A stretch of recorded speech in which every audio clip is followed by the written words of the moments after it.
Le parcours incroyable de l'escrimeuse tunisienne Inès Boubakri. Je suis tellement enthousiaste à l'idée de vous parler de l'escrimeuse tunisienne Inès Boubakri. Inès est une athlète extraordinaire qui a accompli tant de choses dans sa carrière. Née en 1988 à Tunis, elle a commencé à pratiquer l'escrime à l'âge de 8 ans et n'a cessé de progresser depuis. Elle est devenue une véritable inspiration pour tous les sportifs en Tunisie et en Afrique.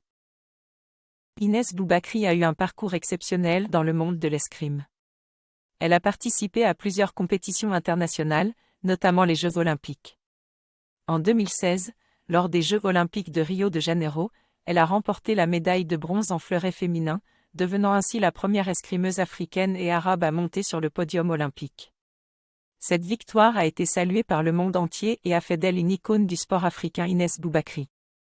Les obstacles et défis relevés par Inès Boubakri. Le parcours d'Inès n'a pas été sans obstacles. Elle a dû faire face à de nombreux défis pour atteindre le sommet de son sport. Parmi ces défis, on peut citer le manque de soutien financier et matériel, ainsi que les préjugés de genre. Malgré tout, elle a su persévérer et se frayer un chemin dans ce sport exigeant. Elle est aujourd'hui un exemple pour toutes les jeunes sportives qui rêvent de réussir dans le monde du sport, et en particulier dans l'escrime. Pour en savoir plus sur les défis auxquels Inès a dû faire face et sur son parcours, je vous invite à consulter cet excellent article du site web Exemple 1, qui retrace en détail sa carrière. Vous y trouverez également des informations sur d'autres athlètes africains qui ont réussi à surmonter des obstacles similaires pour atteindre les sommets de leur discipline. La promotion de l'escrime en Tunisie et en Afrique. Inès Boubakri ne se contente pas d'accumuler les succès sur les pistes d'escrime. Elle s'implique également dans la promotion de ce sport en Tunisie et en Afrique. Grâce à sa notoriété et son expérience, elle participe activement à des initiatives visant à encourager les jeunes à pratiquer l'escrime et à développer leurs compétences. Son engagement en faveur de la promotion de l'escrime en Afrique est à la fois louable et inspirant.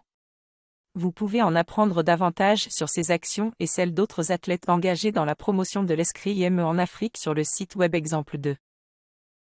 Il est important de souligner le rôle des équipes nationales, des entraîneurs et des sportifs qui contribuent également à la promotion de l'escrime sur le continent africain. Parmi eux, on peut citer l'équipe nationale tunisienne d'escrime, équipe nationale tunisienne, qui a remporté plusieurs médailles lors des compétitions internationales et qui travaille sans relâche pour former les futures générations d'escrimeurs tunisiens. Les entraîneurs jouent également un rôle crucial dans le développement de l'escrime en Afrique. Parmi eux, citons l'entraîneur français Hugo Bry, qui a contribué à l'épanouissement d'Inès Boubakri et de nombreux autres escrimeurs,